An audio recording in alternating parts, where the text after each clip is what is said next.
আসসালামু আলাইকুম রহমতুল্লাহ। আজকের এই পবিত্র দিনে সবাইকে জানাই ঈদ মোবারক। রমজানের পুরো একটি মাস সিয়াম সাধনার পরে আল্লাহ তাআলা আমাদের জন্য নিয়ে এসেছে খুশির দিন। সেটি হলো আজ ঈদের দিন। এই দিন শুধু আনন্দের নয়, বরং কৃতজ্ঞতা প্রকাশের দিন। আমরা যেন ভুলে না যাই, এই ঈদ আমাদের জন্য একটি পুরস্কার।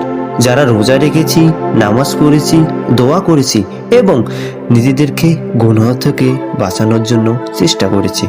রাসূলুল্লাহ সাল্লাল্লাহু আলাইহি সাল্লাম বলেছেন, প্রত্যেক জাতির জন্য উৎসব আছে, আর এটিই হলো আমাদের ঈদ। ঈদের দিন শুরু হয় ফজর নামাজ দিয়ে। তারপর আমরা সবাই মিলে নতুন কাপড় পরি, সুগন্ধি ব্যবহার করি এবং ঈদের নামাজের জন্য যাই। ঈদের নামাজ শুধু একটি ইবাদত নয়, এটি মুসলিম উম্মার জন্য একটি ঐক্যের প্রতীক। ধনী গরিব ছোট বড় সবাই একসাথে দাঁড়ায় আল্লাহর সামনে। ঈদের সবচেয়ে গুরুত্বপূর্ণ বিষয় হলো ভালোবাসা, ক্ষমা এবং ভ্রাতৃত্ব। আজকের দিনে আমরা যেন কারোর সাথে ঝগড়া না করি, আত্মীয় স্বজনদের সাথে সম্পর্ক ঠিক রাখি এবং গরিবদের পাশে দাঁড়াই। আজকের দিনে সবাই মিলে দোয়া করি, হে আল্লাহ, আমাদের রোজা, নামাজ এবং সকল ইবাদত কবুল করুন। আমাদের জীবনে হেদায়েতের পথে পরিচালনা করুন। আমাদের হৃদয়ের ভালোবাসা ও শান্তি দান করুন।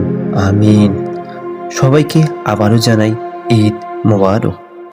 যদি ভিডিওটি ভালো লাগে অবশ্যই লাইক, কমেন্ট, শেয়ার করে এবং চ্যানেলটি সাবস্ক্রাইব করে পাশে থাকবেন। ধন্যবাদ।